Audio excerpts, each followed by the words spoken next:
아버지 하나님, 참으로 어려운 기간이 길어짐에 따라서 저희 마음이 낙심이 되고 또 낙담되기도 합니다.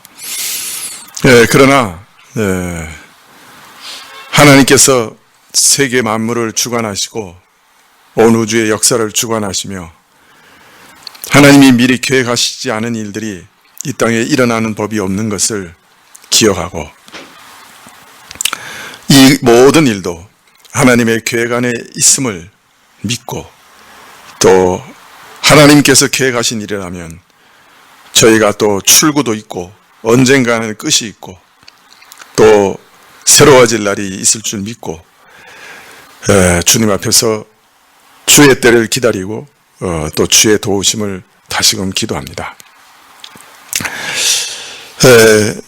참 종종 저희 기도가 막히고 또 오랫동안 기도했지만 응답되지 않는 기도들, 참 간절하게 기도하고 또 반드시 들어주셔야만 될 것 같은 그런 기도들, 응답되지 않아서 낙심될 때도 많이 있지만 그 가운데도 하나님의 뜻이 있고 또 그 가운데도 하나님의 계획이 있다 하는 믿음 때문에 인내하고 또 기다리게 됩니다. 하나님, 저희의 믿음이 수치를 당치 않게 해주시고 하나님께서 이 일을 통해 이루시고자 하는 것들을 다 이루신 이후에 저희를 풀어주시기를 구하고 또 저희의 고난과 고통과 시련이 오래 지속된다 할지라도 그 가운데서 이루시고자 하는 일들을 다 이루신 이후에 또 그것을 풀어주시옵소서. 하나님, 그러나 저희가 진토로 지음받은 자들인 것을 기억해 주시고 저희 믿음이 크지 않음을 기억해 주시고 저희가 매우 인내할 수 없고 또 연약한 자들인 것을 기억하시사 저희 기도를 들으시고 때를 단축시켜 주시기를 기도합니다. 주님, 이 코로나 사태 때를 주께서 단축시켜 주시고 또 오랫동안 응답받지 못한 기도들, 응답의 기한을 단축시켜 주셔서 속히 응답해 주시기를 구합니다. 물론 하나님께서 이 모든 것을 합력하여 선을 반드시 이루실 것을 믿사오나 저희의 연약함은, 참으로 저희의 믿음은 자꾸 흔들릴 때가 많사오니 우리 연약한 믿음을 주님 붙들어 주시옵소서. 혹 주여 저희에게 회개할 것이 있어 주님 이러한 일들이 저희를 떠나지 않는다고 하면 저희 마음속에 저희도 알지 못하는 죄들을 주께서 가르쳐 주셔서 진실로 돌이킬 수 있게 해주시고 회개할 수 있도록 허락해 주십시오. 아버지 하나님, 이러한 어수선한 가운데서도 우리 자녀들 지켜주시기를 원하고 특별히 학교 가지 않는 시간들 속에 참으로 악한 유혹들이 틈타지 않도록 도와주시고 게임이나 핸드폰이나 또 여러 가지 일들에 너무 몰두해서 주님 시간들을 빼앗기지 않도록 절제할 수 있도록 도와주십시오. 시험을 앞두고 있는 고3 학생들 불쌍히 여겨주셔서 특별히 붙들어 주시고 남은 시간 동안 잘 준비할 수 있게 해주시고 건강을 지켜주시고 지식과 지혜를 주시고 무엇보다 시험 볼 때도 또 면접이나 이 모든 일들 가운데도 지혜와 또 담대함을 허락해 주십시오. 내가 하나님께서 내 인생을 어디로 인도하시는지 보리라. 그러한 담대함으로 임할 수 있도록 도와주시기를 원합니다. 인터넷으로 예배드리는 가정마다 하나님께서 함께 하시고 도우시기를 구하옵고 말씀을 주시기를 원하고 저희가 헌물 드리는 일들을 주께서 기쁨으로 받으시기를 구하올 때 예수님의 이름으로 기도합나이다. 아멘. 베드로전서 1장 22절부터 23절까지 말씀입니다.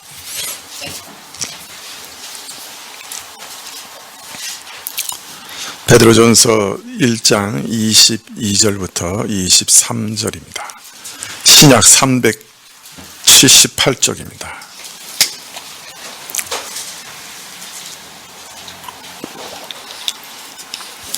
베드로전서 1장 22절부터 23절 찾으신 줄 알고 봉독해 드리겠습니다. 너희가 진리를 순종함으로 너희 영혼을 깨끗하게 하여 거짓 없이 형제를 사랑하기에 이르렀으니 마음으로 뜨겁게 피차 사랑하라.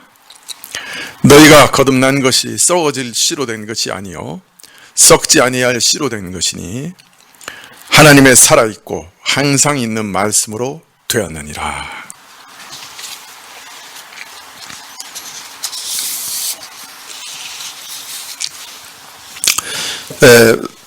베드로는 이 땅에서 나그네 된 신자들은 어떻게 살아야 되는가, 지금까지 두 가지 큰 원칙을 가르쳐 주셨죠.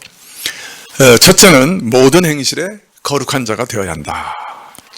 둘째는 마음으로 뜨겁게 형제들끼리 피차 사랑하라. 그렇게 말씀해 주십니다. 신자는 믿는 순간부터 하나님을 의식하게 됩니다. 그래서 모든 일을 하나님과 관계하에 살아가게 되죠. 동시에 신자는 믿는 순간부터 이 땅에서 자신 혼자 있는 것이 아니라 동일한 믿음을 가진 형제들과 살아가게 됩니다. 자, 이때 하나님과 관계할 때는 우리는 항상 모든 일에 거룩을 추구해야 하며 형제들과 관계할 때는 피차 사랑해야 된다. 이렇게 두 가지 큰 원칙을 말씀해 주신 것이죠. 신자는 이 땅에서 혼자는 살아갈 수 없습니다. 일반적으로 사람이 이 땅에 태어날 때도 가족과 사회 안에서 길러지는 것입니다. 가족이나 사회 가운데 길러지지 않는 사람은 사람이 아니에요. 사람 구실을 못해요. 신자도 같은 믿음을 나누는 형제들 속에서만 믿음을 유지하고 영적으로 성장할 수 있습니다.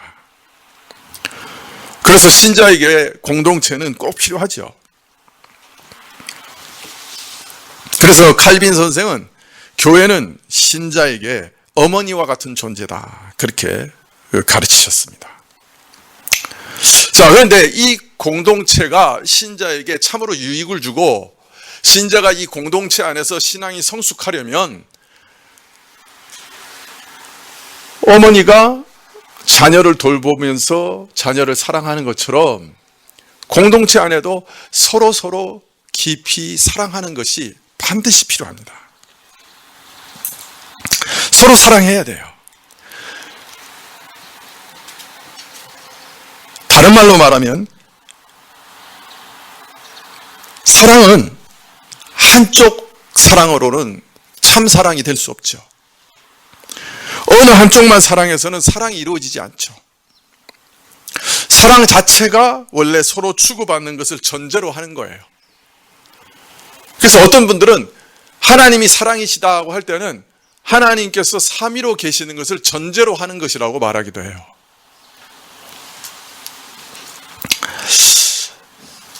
사랑 자체가 원래 주고받는 것을 전제로 하는 것이기 때문에 이 일반적인 세상에서도 이것은 동일한 원칙으로 적용돼요. 남녀 간의 사랑을 봐도 어떤 남자가 또 어떤 여자가 어떤 사람을 흠모하고 사랑하게 됐다고 합시다. 그래도 그쪽에서 그 사랑을 받아주지 않으면 어떻게 됩니까? 그걸 보통 뭐라 그래요? 짝사랑이라고 그러죠. 짝사랑은 어떻습니까? 슬픈 거죠. 네. 짝사랑은 어떤 면에서 빨리 그만두는 게 좋습니다. 상대방이 거절해버리면, 그래서 짝사랑이 돼버리면 빨리 포기하는 게 좋을지도 몰라요. 왜냐하면 계속해도 이루어지지 않기 때문에. 그 사랑은 이처럼 어느 한쪽만 사랑해서는 사랑이 이루어지지 않습니다. 서로가 피차 사랑해야 그게 진짜 사랑이 되는 거죠. 하나님의 사랑도 마찬가지예요. 우리를 향하신 하나님의 사랑은 참으로 높고 깊고 한이 없으십니다. 우리가 하나님을 사랑하지 않을 때도, 사랑하는 것은 고사하고 그를 미워하고 싫어하고 배척하는 때도 원수를 사랑하는 사랑으로 우리를 사랑하십니다. 하나님은 그렇게 사랑하세요. 그렇지만 그렇다고 해도 하나님의 사랑이 일방적으로 우리에게 베풀어지기만 하고 아무 메아리도 없고 아무 반응도 없다고 하면 그 사랑 역시 헛되고 맙니다. 헛된 사랑이 되고 맙니다. 하나님의 무한하고 조건 없는 사랑은 우리 인간은 한 번도 경험해 보지 못한 사랑이기 때문에 우리 같은 죄인이 그 사랑을 믿는 데는 시간이 좀 걸릴 수 있어요. 그러나 아무리 시간이 걸린다고 해도 언젠가는 그게 와닿아야 돼요. 그리고 그 사랑이 마음에 받아들여지고 그 사랑에 반응이 일어나야 돼요.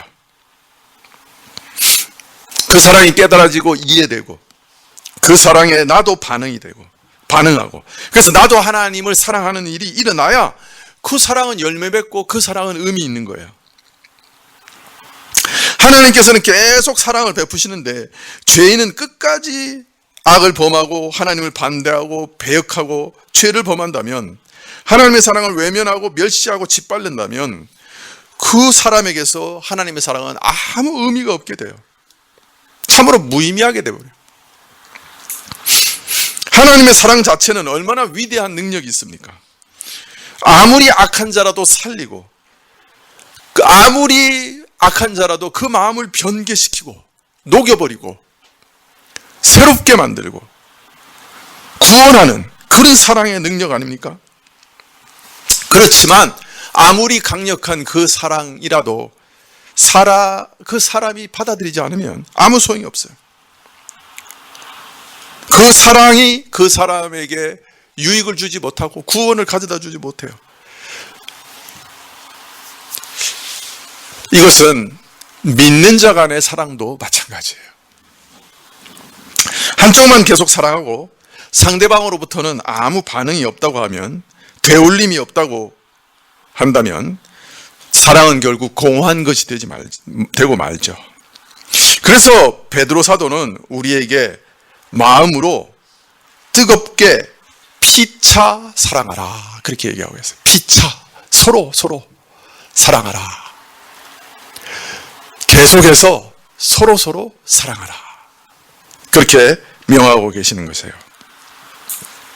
그런데 이 땅에서 살아가면서 살펴보면 이 사람의 속성이라고 하는 게 사랑을 받으려고는 하지만 사랑을 먼저 주려고 하는 경우는 많지 않아요. 참 부모 사랑을 제외하면 거의 대부분의 사랑은 나를 좀 사랑해 주시오. 왜 나를 사랑하지 않습니까? 내가 먼저 당신을 사랑하겠습니다. 내가 당신에게 나 자신을 내어주겠습니다. 내가 먼저 당신을 섬기고 내가 손 내밀겠습니다. 이런 사랑을 거의 보지 못했어요. 자, 그러나 사랑을 받으려고만 하지 사랑을 하지 않는 사람은 사랑이 무엇인지 모르는 사람이에요. 왜냐하면 사랑은 반드시 상대방을 필요로 하고 어느 한쪽만 사랑하는 것이 아니라 서로 사랑하는 것이기 때문이에요. 부모의 사랑도 자녀가 언젠가는 반응을 해야 돼요. 어떻게 자녀들은 용돈 모아서 부모님 생일날 선물이라도 사다 드립니까? 감사하다고 카드라도 씁니까? 무언가 반응이 있어야 될 거 아니에요. 키워놨으면. 초등학교 들어가면 다 그렇게 해야 되죠. 그렇게 안 하면 부모들은 때리세요. 가르치시라고요. 사랑에 반응하는 것도 가르쳐야 돼요. 아니 그게 무슨 사랑에 대한 반응입니까? 억압에 대한 반응이지. 그렇게 생각하실지 모르지만 가르쳐야 돼요. 뭐든지 가르쳐야 돼요. 사랑받는 법도 가르쳐야 되고 사랑하는 법도 가르쳐야 돼요. 어떤 면에서는.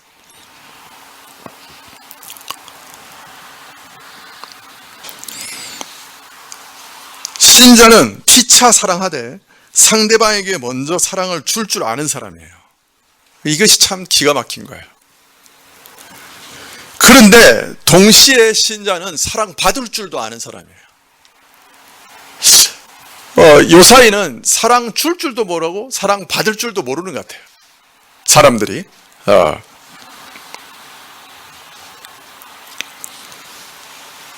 자, 그러나 신자는 달라야 돼요. 신자는 사랑을 줄 줄도 알고 받을 줄도 아는 사람이 되어야 하는 것이에요. 사실 우리도 사랑을 줄 줄도 모르고 받을 줄도 모르는 사람들이에요. 그런데 성령께서 오셨어요. 그리고 말씀을 통해 하나님의 자기 희생적인 사랑을 깨닫게 하셨어요. 그 사랑을 우리 마음에 부어주셨어요. 참 사랑이 무엇인지 알게 하시고 그 사랑을 받아들이게 하셨어요. 받을 줄 알게 하신 거예요. 자, 그런데 이런 사랑을 받은 사람은 성령을 통해 말씀 안에서 이런 사랑을 받은 사람들은 성령의 도우심으로 이제 다른 형제들도 사랑할 줄 알게 돼요. 하나님도 사랑하게 되고 다른 형제들도 사랑할 줄 알게 되는 거예요. 자, 그래서 성령 충만을 우리가 많이 구하잖아요. 신자라면 성령 충만을 많이 구할 텐데, 근데 이 성령 충만을 구하는 것이 무엇으로 나타나느냐? 성령 충만 받은 사람은 어떤 모양으로 나타나느냐? 이게 중요해요. 많은 사람들이 오해하는 것이 성령 충만을 받았다고 하면 무슨 신비한 체험을 많이 하고 또 능력을 받아서 기적을 일으키기도 하고 또 큰 일을 어떤 것을 체험하기도 하고 이런 것을 성령 충만의 아주 중요한 결과요, 증거라고 생각해요. 근데 문제는 이런 일은 다른 근원에서도 얼마든지 올 수 있어요. 사실. 자, 그러나 성령 충만을 많이 받는 것은 어디서 드러날 때 참되냐 하면 사랑을 많이 하게 될 때 그 참되게 드러나요. 다른 말로 말하면 성령 충만의 가장 확실하고 분명하고 참된 결과는 뭐냐면 그 사람이 사랑의 사람이 되는 거예요. 성령 충만은 자기 희생적인 사랑의 충만으로 드러나는 거예요. 우리는 그 사랑을 알아도 그 사랑 할 줄 몰라요. 또 어떤 면에서 우리 옛사람은 그거 하기 싫어해요. 그런데 성령으로 충만해지면 놀랍게도 감동이 돼요. 그리고 자기 희생적인 사랑으로 감당하게 돼요. 모든 일을. 자, 그러니까 성령을 충만을 구할 때도 가장 중요한 목적이 뭐예요? 야, 내가 능력받아서 큰 목회해야 되겠다. 내가 능력받아가지고 세상에서 아주 뛰어난 사람이 돼야 되겠다. 내가 능력받아서 기적을 일으키고 유명하게 돼야겠다. 이게 아니에요. 성령 충만을 내가 구하는 목적이 내가 거룩해지고 신령해지고 그것도 한 부분이 될 수 있어요. 그렇지만 더 중요한 것은 내가 더 많이 섬기고 더 많이 사랑해야 되겠다. 그래서 성령 충만을 구해야 되는 거예요. 내가 할 수 없는 것들을 할 수 있게 해달라고. 네, 어떤 분이 이런 말을 하셨어요. 성령 하나님은 막혀 있는 곳에는 들어가지 않으신다. 재밌는 말이죠. 성령 하나님은 막혀 있는 곳에는 들어가지 않으신다. 자, 성령님이 들어오시면 우리 안에 있는 자아 중심적인 이기적인 그 자아를 깨트리세요. 나를 사랑하라고 요구하되 사랑할 줄은 모르는 그 자아를 깨트리세요. 그래서 이웃과 형제들을 향해 사랑을 흘려보낼 수 있는 자로 만들어내세요. 그래서 성령 충만은 더 사랑하기 위해서 구하는 거예요. 자신의 평안과 기쁨, 성장을 위해 성령 충만을 구하는 이들은 메마르기 참 쉬워요. 오히려 이상하게 성령 충만을 구하는데도 자꾸 메말라요. 자기의 이익만을 위해서 구하는 거예요. 그러나 더 사랑하기 위해서 성령 충만을 구하면 진정한 능력을 체험하게 돼요. 참된 은사들을 체험하게 돼요. 메마르지 않는 기쁨이 주어져요. 사실 내가 다른 사람을 사랑하기 위해서 성령 충만을 구하면 나 자신에게 필요한 모든 은사들도 함께 오는 거예요. 병 고치는 은사가 올 수도 있어요. 왜? 더 사랑하려고 하니까. 사랑하는 방편으로. 그죠? 더 사랑하려고 하니까 성령께서 돈 버는 지혜를 주실 수도 있어요. 더 많이 다른 사람을 돕게 하기 위해서.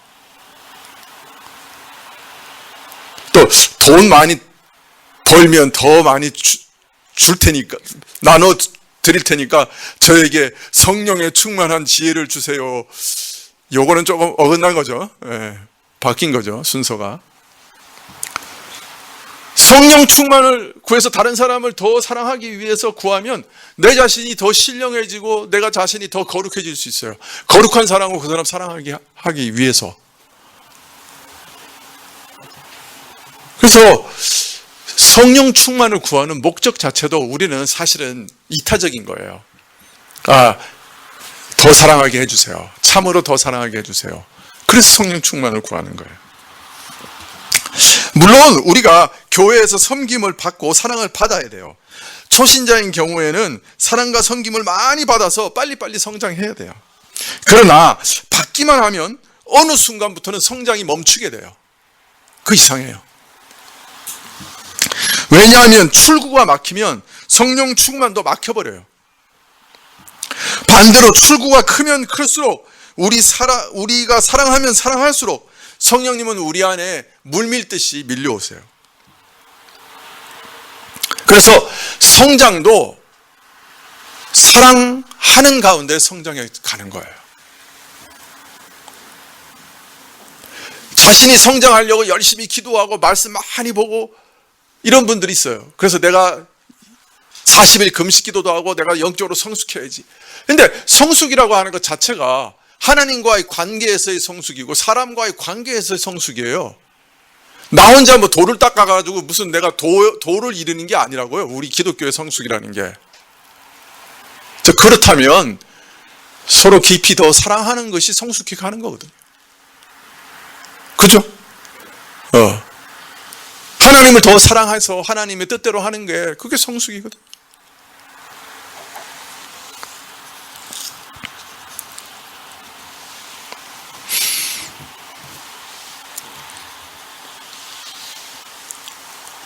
그래서 교회에서 신자들은 이렇게 서로서로를 통해 많은 유익을 얻게 되어 있어요. 고난과 어려움의 시기에 도움을 받게 되어 있어요. 그 안에서 그리고 영적으로 성장하게 되어 있어요. 그러나 사실은 사랑을 받는 것보다 사랑하는 것을 통해 더 큰 하나님의 도우심을 받아요. 더 큰 성장을 경험하는 것이 교회예요. 이것이 이 교회의 비밀이에요. 근데 이거는 세상도 마찬가지예요. 어떤 면에서 여러분, 애를 낳아서 키울 때 애가 기뻐요? 아니면 키우는 부모가 더 기뻐요? 어느 쪽이요? 홍 권사님, 어느 쪽이요? 예? 키우는 쪽이 더 기쁘죠? 애가 기쁠까? 모르지, 저는. 기쁜지 아닌지도 모르지. 애를 키우는 쪽이 더 기쁜 거예요. 사랑을 주는 쪽이 더 기쁜 거예요, 그리고 애를 키우다 보면 자기가 어른이 돼. 이상하게. 그죠? 애를 키워봐야 부모 심정을 알아. 자기가 어른이 돼요. 어떤 면에서. 이게 비밀이거든요. 그래서 교회에서 남을 더 사랑하면 사랑할수록 자기에게 유익이 있어요. 자기에게 더 큰 기쁨이 있어요. 이게 큰 비밀이에요. 그래서 교회는 근본적으로 섬기고 사랑하기 위해서 와요. 내가 먼저 사랑하고 내가 먼저 사랑을 흘려보내기 위해서 오는 거예요. 가난한 자들을 돕고 병든 자들을 돌보고 여러 가지 시험과 어려움에 처한 신자들을 기도하고 섬기고 어린이들을 섬기고 어려운 가정에 반찬도 해주고 막 그러는 거예요. 막 그렇게 사랑하기 위해서 오는 거예요. 이렇게 사랑을 흘려보낼 때 공동체 안에 성령님이 힘있게 역사하세요. 그리스도의 임재가 충만하게 돼요. 두세 사람이 모인 곳에 그리스도의 영광이 드러나요. 그래서 베드로는 마음으로 뜨겁게 피차 사랑하라 그렇게 명하신 거예요. 이게 교회 안에 놀라운 비밀이에요. 이런 사랑이 충만한 곳에는 사람들이 들어오면 알아요. 아, 여기 천국이구나.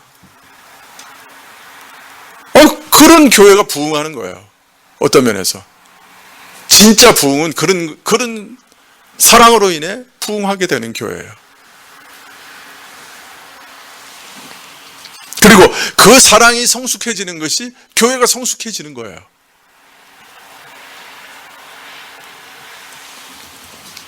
자, 베드로는 이처럼 마음으로 뜨겁게 피차 사랑하라고 명하시면서 우리가 이처럼 사랑할 수밖에 없는 이유를 22절에 알리셨죠. 어떤 공통 경험이 있기 때문에 우리는 사랑할 수밖에 없다. 우리가 무슨 공통적인 경험이 있느냐? 어떤 경험을 했느냐? 너희가 복음의 진리를 순종함으로 거짓없이 사랑할 수 있게 됐다. 그 복음의 진리를 통해 거짓없는 자기 희생적 사랑을 경험하게 되었고 이 사랑 안에서 마음이 변화되는 공통적인 경험을 하였고 그래서 이제 거짓없이 서로 사랑할 수 있게 되었다. 그러니 뜨겁게 피차 서로 사랑하는 것이 당연하다. 자, 그런데 오늘 23절에서부터는 이 공통적인 경험의 정체가 무엇인가 하는 것을 좀 더 자세히 가르치고 계세요. 자, 복음에 순종하는, 그래서 그 마음이 정결하게 되는 공통적인 경험을 했는데, 그래서 신자가 거짓없이 사랑할 수 있게 됐는데, 그 복음에 순종해서 성결하게 됐다. 거룩하게 됐다는 말이 무슨 의미냐 하는 것을 더 깊이 설명하고 계시는 거예요. 23절에 너희가 거듭난 것이 썩어질 씨로 된 것이 아니요 썩지 아니할 씨로 된 것이니 하나님의 살아있고 항상 있는 말씀으로 되었느니라. 진리를 순종함으로 영혼이 깨끗하게 된 신자들의 경험은 도대체 그 본질이 뭐냐? 그것은 거듭남의 결과라는 거예요. 진리의 말씀, 복음을 순종함으로 영혼이 깨끗하게 되었다라고 하셨는데 어떻게 영혼이 깨끗하게 됐느냐? 그것은 진리의 복음을 믿어 순종할 때 너희가 거듭났기 때문이다. 그리고 이 진리의 말씀, 복음은 하나님의 살아있고 항상 있는 말씀이라 그렇게 가르치십니다. 22절에 우리가 피차 뜨겁게 사랑할 수 있게 된 것은 복음의 진리를 믿어 순종하여 깨끗하게 되는 것으로 가능하게 되었다 하시고, 오늘 23절에는 믿어 그 영혼이 깨끗하게 된 것은 거듭났기 때문에, 중생했기 때문에 가능한 것이다. 중생의 결과다. 아, 내가 이렇게 변해야지, 내가 단단히 결심해서 뼈를 깎는 노력 끝에 내가 이루어낸 그런 변화 아니고, 이제까지는 존재하지도 않았던 어린아이가 이 세상에서 새롭게 태어나듯이 이전과는 나와 전혀 상관없이 새롭게 생겨난 변화다. 내가 예수 그리스도를 믿음으로 새롭게 생겨난 변화다. 내 힘과 노력이 아니라 위로부터 임하는 능력으로, 은혜로 새롭게 태어나서 변화된 경험이라, 변화된 것이라 그렇게 얘기하고 있어요. 자, 그런데 이 중생이, 이 거듭남이 무엇을 통해 주어진 것이냐 말씀하시기를 하나님의 살아있고 항상 있는 말씀으로 된 것이다. 즉 하나님 말씀으로 거듭났다 이렇게 얘기해요. 자, 그런데 흥미로운 것은 베드로전서 1장 3절에는 예수 그리스도의 죽은 자 가운데서 부활하심으로 말미암아 우리를 거듭나게 하셨다 이렇게 얘기해요. 그죠? 그래서 베드로전서 1장 3절을 보세요. 예수 그리스도의 죽은 자 가운데 부활하심으로 말미암아 우리를 거듭나게 하셨다. 앞에는 하나님께서 우리를 중생케 하시는 은혜가 죽은 자들 가운데 그리스도를 다시 살리신 부활을 통해 베푸셨다 하시고, 즉 우리 믿는 자로 하여금 죽은 자 가운데서 살림 받으신 그리스도의 부활에 동참하게 하심으로, 함께 참여하게 하심으로 거듭나게 하셨다, 이렇게 말씀하시고, 여기서는 거듭남이 하나님의 말씀이 베푸시는 은혜다, 이렇게 얘기해요. 앞에서는 부활을 통하여 중생케 하셨다 하신 반면에 여기서는 말씀으로 중생케 하셨다. 왜 이렇게 다른 말을 하지? 오해할 수도 있겠습니다만은, 그러나 사실은 서로 다른 게 아니에요. 하나님께서 그리스도의 부활을 통하여 우리를 중생케 하시는 그 일을 바로 말씀을 통해 우리에게 이루시는 거예요. 죄로 죽은 자가 그 영혼이 중생하여 다시 태어나는 그 일이 그리스도와 함께 죽고 함께 다시 사는 것으로, 곧 그의 죽음과 부활에 연합하여 누리는 새 생명이라고 하기도 하고, 또 어떤 곳에서는 성령으로 거듭나는 것이라고 말하기도 하고, 또 오늘 말씀에서는 하나님의 말씀으로 이런 중생의 은혜를 경험하는 것이라고 하니 왜 이렇게 혼란스러우냐, 이렇게 생각할 수 있겠지만 사실은 혼란스러운 것이 아니에요. 서로 다른 말도 아니고 모두가 똑같은 말이에요. 하나님께서 우리를 살리시는 것도 사실이고, 그리스도를 죽은 자 가운데서 살리시는 그 능력으로 우리로 그리스도의 부활에 참여케 하셔서 다시 살리시는 것도 사실이고, 그러나 이 일을 성령을 통해서 우리에게 적용하시는 것도 사실이고, 성령으로 이 일을 행하시되 말씀을 통해 행하시는 것도 사실이에요. 무슨 말인지 이해가 되시죠? 예. 그래서 이것이 다 같은 말이라는 것을 기억하시고 혼란스러워 하시지 않으면 좋겠어요. 하나님께서 성령의 능력으로 말씀을 통해 우리를 그리스도와 접붙이시고 그리스도의 부활, 죽음과 부활에 연합케 하셔서 우리로 중생케 하시는 거예요. 자, 그런데 이 말씀을 통해서 우리를 중생하시게 하신다고 하시니 이 말씀이 보통 말씀이 아닌 것을 알 수 있어요. 그냥 단순히 어떤 사람들의 말을 듣고 그것을 신임하고 그것을 믿고 하는 것으로 우리 영혼이 거듭난다, 아니라, 말씀을 통해서 이런 일이 일어나기 위해서는 그 말씀을 믿음으로 받아들이는 것과 함께 영혼이 거듭나는 일이 일어나기 위해서는 꼭 한 가지가 더 있어야 돼요. 그거 뭐냐? 말씀을 믿음으로 받아들이는 그 과정에 성령께서 그 말씀과 함께 역사하셔야 되는 거예요. 죄로 죽은 영혼이 다시 사는 이적이 우리 영혼에 일어나야 되는 거예요. 말씀을 듣고 예수님의 그 부르심을 받아들이고 초청을 받아들이고 그 말씀을 깨닫고 그 말씀을 믿는 과정에 성령께서 함께 역사하셔야 중생의 은혜가 일어나는 거예요. 아니, 중생의 은혜가 일어나야 사실은 믿게 되는 거예요. 내 영혼의 귀가 열려야 하나님이 나를 초청하시는구나 하는 것이 깨달아지고, 내 영혼의 귀가 열려야 내가 이거 죄인이라서 이거 내가 믿어야 되는구나 하는 것을 이해하게 돼요. 네, 그리고 믿게 되는 거죠. 네, 이 말씀을 통해 중생이 일어나는 거예요. 그런데 이 말씀을 통해 중생을 어떻게 경험하느냐? 이것은 다음 시간에 좀 더 말씀을 드리겠습니다. 그 과정이 어떻게 일어나서 우리가 믿게 되고 중생을 내가 경험하게 되는지, 말씀을 통해서 말씀이 우리 안에서 어떻게 역사하시는지, 그건 다음 시간에 좀 더 말씀을 드리겠습니다. 자, 마지막으로 베드로 사도는 22절에 복음의 진리로 깨끗하게 되었으니 뜨겁게 피차 사랑하라고 하신 후에 23절에 갑자기 복음의 진리란 바로 하나님의 살아있고 항상 있는 말씀이요, 이 말씀을 통해 우리가 중생했다, 이것을 가르치십니다. 왜 이런 말을 하실까요? 단순히 복음의 진리로 깨끗하게 된 일이 무엇을 의미하는가 하는 것을 부연 설명하기 위해서 이런 말씀을 하신 것일까요? 아니면 또 다른 이유가 있으시는 걸까요? 아마도 이런 말씀을 하시는 것은 바로 앞에서도 신자들이 피차 뜨겁게 사랑해야 할 이유를 말씀하셨는데 그 이유를 더 구체적으로 알리시기 위해서 이 말씀을 하신 것이 아닌가 짐작이 됩니다. 22절에 성도들이 피차 뜨겁게 사랑할 수 있는 또한 사랑해야 되는 이유를 알리시되 진리의 말씀을 믿어 깨끗하게 되어 이제 사랑할 수 있게 되었다. 이런 공통적인 경험이 있기 때문에 우리는 피차 사랑해야 한다. 이렇게 말씀하셨는데요.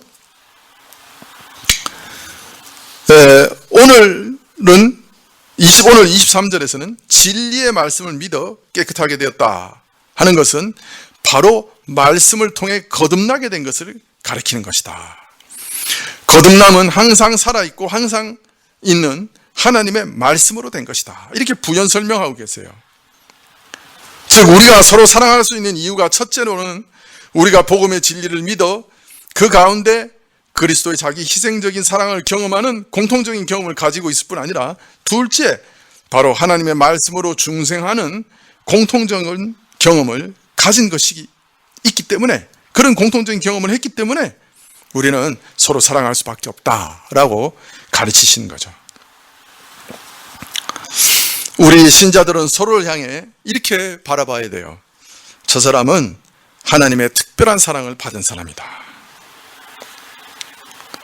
또 성령이 저를 새롭게 태어나게 하신 하나님의 백성이다. 하나님의 자녀다. 하나님의 특별한 사랑을 받아 그 사랑 안에서 새롭게 되고 그 사랑 안에서 중생하고 그 사랑 안에서 변화된 사람이다. 말씀과 성령의 역사로 완전히 새롭게 태어난 특별한 사람들이다. 이렇게 서로 바라봐야 돼요. 그리고 서로 사랑해야 된다. 아주 특별한 사람인 줄 알고 서로가 특별한 공통 경험 위에 선 한 몸이요 특별한 존재들인 것을 알고 뜨겁게 피차 사랑해야 한다. 그렇게 말씀하십니다. 그래서 우리가 구제를 할 때도 먼저 교회 안에 있는 사람들부터 구제하라 그래요. 특별한 존재예요. 우리가 다른 그 이웃들에게도 구제해야 되죠. 그러나 우선순위가 교회 안에 있는 사람들부터라고 얘기하세요. 이게 우리가 특별한 관계로 묶여 있어요. 네. 그래서 피차 그런 사람인 줄 알고 또 피차 뜨겁게 사랑하라. 그렇게 가르치고 계십니다. 네, 이것이 그냥 지식으로만 흘러들어가지 않고 우리 안에 사랑으로서 우리 마음속에서 드러나면 참 좋겠다. 그것을 소망하게 됩니다. 하나님 앞에서 거룩한 삶을 살고 피차 간에는 서로 사랑하는 삶을 살아갈 때 그리스도의 향기가 분명히 드러날 줄 믿습니다. 기도하시겠습니다.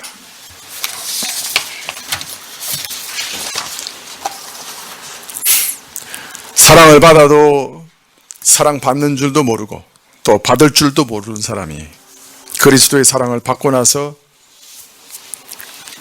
감동되어 그 사랑을 다른 사람에게 줄 수 있는 사람이 되었습니다. 우리 안에 이 일이 더욱더 풍성하게 하게 하여 주옵소서. 성령으로 충만케 하셔서 하나님의 사랑을 더 깊이 깨닫게 하시고 경험케 하시고 또 그 사랑에 반응해서 하나님을 사랑하고 또 이웃을 사랑하되 특별히 신자들을 사랑할 수 있도록 허락해 주십시오. 우리에게 성령의 충만함을 허락해 주십시오. 예수님의 이름으로 기도합나이다. 아멘. 네, 350장 찬송하시겠습니다.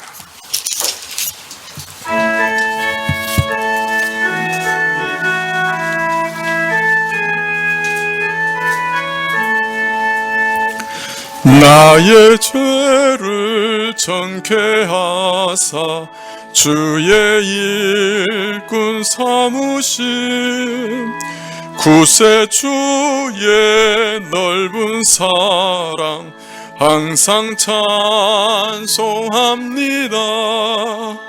나를 일꾼 삼으신 주 크신 능력 주시오.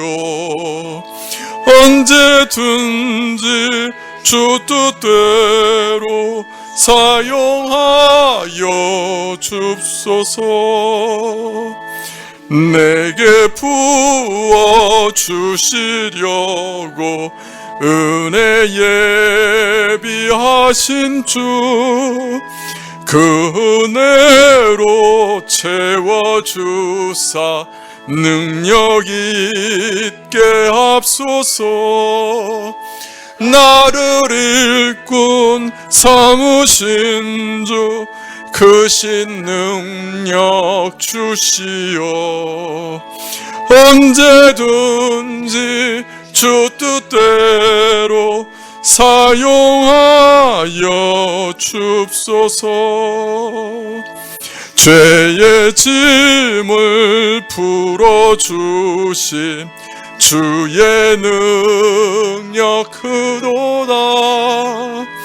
나를 피로 사신 예수 내 맘속에 없소서. 나를 일꾼 삼으신 주, 크신 능력 주시오. 언제든지 주 뜻대로 사용하여 줍소서. 주여 내게 성령으로 충만하게 채우사 생명수가 강물처럼 흐르게 하옵소서. 나를 일꾼 삼으신 주, 크신 능력 주시오. 언제든지 주 뜻대로 사용하여 줍소서.